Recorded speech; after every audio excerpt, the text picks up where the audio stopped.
लाल हरा मैदान चमकीले सूरज के नीचे फैला हुआ है, जो अनंत संभावनाओं का वादा करता है। पक्षियों का एक झुंड उड़ान भरता है, उनके पंख धूप को पकड़ते हैं, क्योंकि वे स्वतंत्रता की एक सिम्फनी में ऊपर उठते हैं।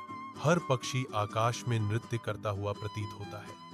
उनकी गतिविधियां प्रकृति के असीम आनंद के तमाशे को दर्शाती हैं। पक्षी ऊंचे उड़ते हैं, उनके आकार आकाश के खिलाफ सिलहूट होते हैं, अस्तित्व के साझा आनंद का जश्न मनाते हैं। एक जीवंत हरे भरे खेत में यीशु खड़ा है, शांति का प्रतीक। बच्चे यीशु के चारों ओर इकट्ठा होते हैं, उनके छोटे हाथ उसकी ओर बढ़ रहे हैं।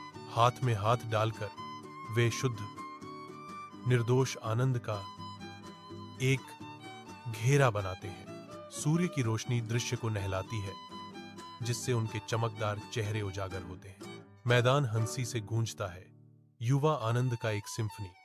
विशाल आकाश के नीचे वे अपनी बाहें उठाते हैं, साझा खुशी और अटूट बंधन की एक सिम्फनी शांत हरे भरे मैदान में गूंजती है। एकता के भाव में वे अपनी बाहों को उठाते हुए सूर्य की रोशनी उनके चेहरों को नहलाती है। उनके उठे हुए हाथ उस असीम प्रेम को दर्शाते हैं, जो उनके दिलों को एक साथ बांधता है, जो हरे भरे खेत में स्नेह का एक शक्तिशाली प्रदर्शन है।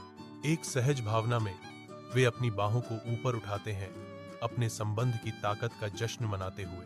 हरा भरा मैदान शुद्ध बेदाग खुशी का प्रदर्शन देखता है, क्योंकि वे अपनी बाहें उठाते हैं, जो एक ऐसे बंधन का प्रतीक है जो सभी को पार करता है। शाम ढलती है, खेत पर एक कोमल चमक बिखेरती है, जैसे तीन लड़कियां इकट्ठा होती हैं। जैसे ही वे अपनी मौन प्रार्थना शुरू करते हैं, गोधूली की हल्की रोशनी खेत को नहला देती है। शांत क्षेत्र में उनके चेहरे शांत हैं, क्योंकि वे अपनी भक्ति अर्पित करते हैं। फूलों का खेत उनके चारों ओर धीरे धीरे झूमता है, उनके गंभीर क्षण का मूक गवाह। जैसे जैसे शाम गहराती है, उनकी एकता और विश्वास उन्हें शांत क्षेत्र में एक साथ बांधते हैं।